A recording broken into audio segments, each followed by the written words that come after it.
ശരിക്ക് ആനന്ദാശ്രമത്തിലായിട്ടുള്ള വേറൊരു ബന്ധമുണ്ട്. ആനന്ദാശ്രമത്തിൽ രാംദാസ് സ്വാമിയാണ്, രണ്ടാമത്തേത് സ്ത്രീയാണ്. അത് ഒരു സാരസ്വത് ബ്രാഹ്മിൺ സ്ത്രീയാണ്. ഓക്കെ, ഞാൻ ഹൈദരാബാദിൽ 2000-അടുത്ത കാലത്ത് 25 വർഷം മുമ്പ് സാരസ്വത് ബ്രാഹ്മിൺസ് അവരുടെ ഗ്രൂപ്പിന് ഫാമിലി ഗെറ്റ് ടുഗദർ നടക്കുമ്പോൾ എന്നെ ഗസ്റ്റായിട്ട് വിളിച്ചിട്ടുണ്ട് പ്രഭാഷണത്തിൽ. അത് വിളിക്കാൻ കാരണം സ്റ്റേറ്റ് ബാങ്ക് ഓഫ് ഹൈദരാബാദിൽ വർക്ക് ചെയ്യുന്ന ഒരു സഞ്ജയ്, അയാൾ എപ്പോഴും എന്നെ കേട്ടിട്ടാണ്, അവരെ റെഫർ ചെയ്തിട്ടാണ്, ആരെങ്കിലും റെഫർ ചെയ്തിട്ടാണല്ലോ വിളിക്കുക, അവിടെ പ്രഭാഷണത്തിന് പോയത്. അങ്ങനെ ഞാനും സഞ്ജയ് അടുത്ത ബന്ധമായി. ഇടയ്ക്കിടയ്ക്ക് എന്നെ കാണാൻ വരും, അവരും വൈഫും മക്കളും ഒക്കെ വരും, സംസാരിക്കും. സഞ്ജയിൻ്റെ അമ്മയാണ് ഈ ആനന്ദാശ്രമത്തിലെ സ്ത്രീ. അങ്ങനെ സഞ്ജയ് പറഞ്ഞ ആ ബന്ധത്തിൽപ്പെട്ടിട്ടുള്ള പൂനെ എന്നുള്ള ആൾക്കാരും ഒക്കെ എന്നെ വിളിക്കാറുണ്ടായിരുന്നു ഒരു കാലത്ത്. അങ്ങനെ ഒരു ബന്ധം. അവിടെ കടാവളക്കുള്ള കഥയും അതെല്ലാം പണ്ട് ഞാൻ കേട്ടിട്ടുണ്ടെങ്കിലും മറന്നു പോകുന്ന ചില സംഭവം ഉണ്ടല്ലോ. ഈ സഞ്ജയ് പറഞ്ഞപ്പോഴാണ് അതൊക്കെ പിന്നെ എനിക്ക് അത് ഹിന്ദി സ്പീക്കിംഗ് മറാഠി ഗ്രൂപ്പുകളൊക്കെ ആനന്ദാശ്രമത്തിൽ ഫണ്ടിങ് ഒക്കെ ചെയ്യുന്നത് ഇതുകൊണ്ടാണ്. അങ്ങനെ കുറേ നമ്മളിപ്പം കിടാവിളക്ക് എന്നുള്ള ഒരു സംഭവം ഉണ്ടല്ലോ. പിന്നെ അഖണ്ഡ രാമനാമജപം അത് പറഞ്ഞു വന്നപ്പോഴാണ് ഇന്നലെ എങ്ങാണ്ട് ഏതോ ഒരു സിനിമ, ഭരതൻ്റെ സിനിമ കണ്ടാരും. ഭരതൻ്റെ കഥ പറഞ്ഞപ്പോൾ ഒരു പപ്പ ഭരതൻ്റെ കഥ പറഞ്ഞ സമയത്ത് ഞാൻ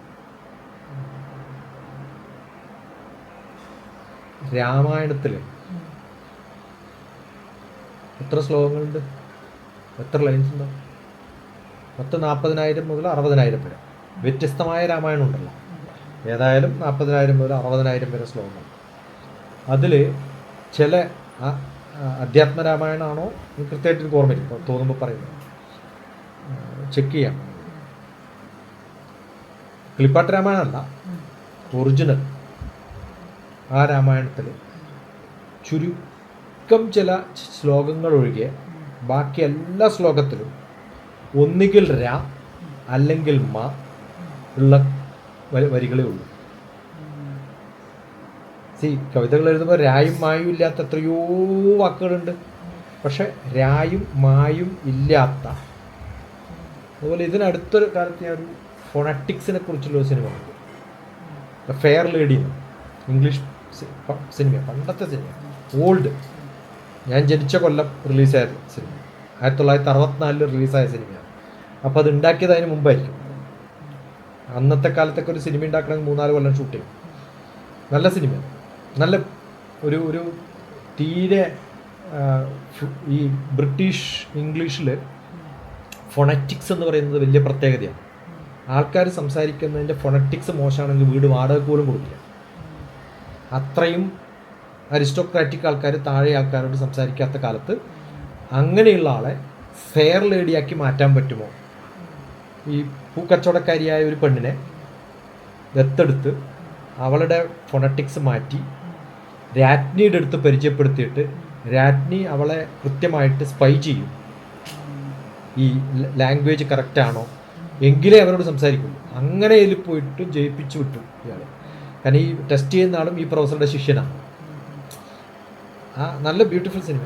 അതിങ്ങനെ പറഞ്ഞു വന്നപ്പോഴാണ് ഞാൻ പറഞ്ഞത്, മലയാള ഭാഷയിൽ ഏതൊക്കെയാ വാക്കുകളുള്ളത്? ക, ച, ത, ത, പ. ഇത് തമ്മിലുള്ള വ്യത്യാസമല്ല. മലയാളം പഠിച്ചാണോ? ക, ഖ, ഗ, ഖ പറഞ്ഞു നോക്ക്. ഓക്കെ, എവിടുന്നാ വരുന്നത്? ക, ഖ, ഗ, ഖ ഇവിടുന്നാ. അടുത്തത് പറഞ്ഞു നോക്ക്. ച എവിടുന്ന വരുന്നേ? ച, ഛ, ജ, ഛ എവിടുന്ന വരുന്നേ? ഇവിടുന്ന. ഇനി അടുത്ത് പറഞ്ഞു നോക്ക്. ട, ഠ, ദ, ഠ ഇവിടുന്ന വരട്ടെ. പിന്നെ അടുത്ത് പറഞ്ഞു നോക്ക്. ത, മനസ്സിലാവണ്ട? അപ്പൊ താഴെ മുതൽ എന്ത് ആലോചിച്ചിട്ടാണ് ഇങ്ങനെ ഒരു ഫോണറ്റിക്സ് ഉണ്ടാക്കിയിരിക്കുന്നത് ആലോചിച്ചിട്ടുണ്ട്. ഭാഷ മലയാളമല്ല, നമ്മുടെ ദ്രവിഡിയൻ സംസ്കൃത ഭാഷകളിലുള്ള വാക്കുകളുടെ അക്ഷരങ്ങളുടെയൊക്കെ ക്രമം എന്ന് പറയുന്നത് തന്നെ ശബ്ദവുമായിട്ട് റിലേറ്റഡ് ആയിട്ടാണ്. ഇംഗ്ലീഷ് ഫോണറ്റിക്സിൽ ഇത് വരില്ല. പ ഫ ബ ഫ എന്ന് പറയുമ്പോൾ ഉള്ള പോലെയല്ല ട ട ഠ ഠ ക ക ക ക എന്ന് പറയുമ്പോൾ ഉള്ള വ്യത്യാസം ആലോചിച്ച് നോക്ക്.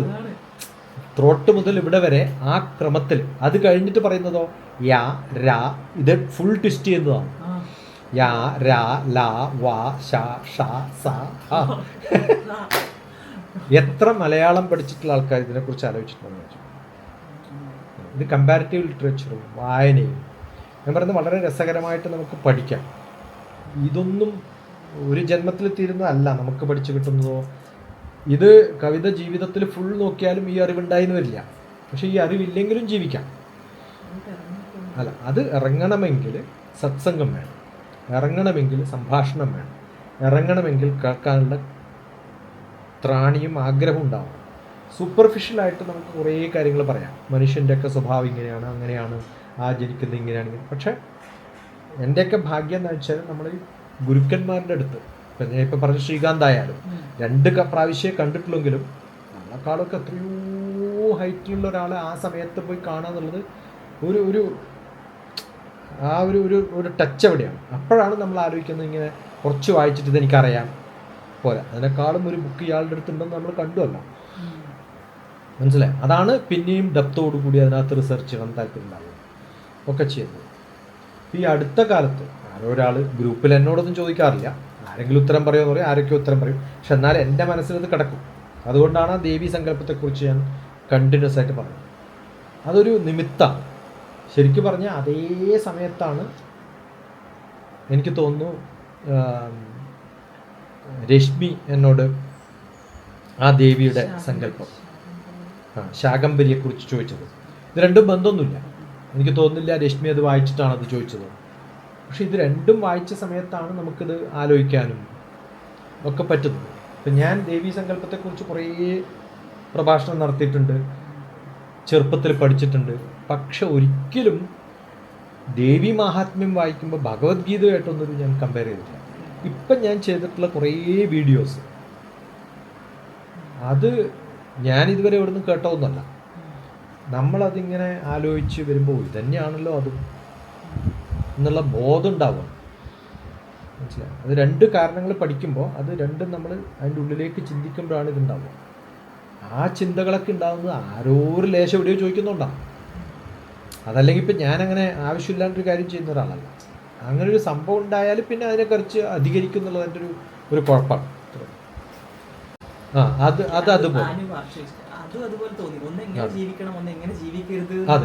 എന്ത് രസകരമായിട്ടുള്ളൊരു.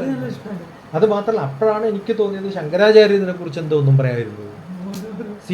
ആ ഒരു ചോദ്യത്തിലൂടെയാണ് നമുക്ക് അടുത്ത ചോദ്യം. അപ്പോൾ ചോദ്യം ചോദിക്കുക എന്നുള്ളതാണ് ഏറ്റവും. പക്ഷെ അതുണ്ടാവുന്നില്ല. ഇപ്പം ഞാനൊക്കെ ആഗ്രഹിക്കുന്നതെന്ന് വെച്ചാൽ ഇത് കേൾക്കാതെ മാത്രമല്ല, അതിനകത്തുനിന്ന് കുറച്ച് ചോദ്യങ്ങൾ ഉണ്ടാവുക, അത് ആലോചിക്കുക. അപ്പോഴാണ് നമുക്ക് കുറച്ചും കൂടി അധികരിച്ച് പറയാൻ പറ്റുന്നത്, കേൾക്കാൻ പറ്റുന്നത്.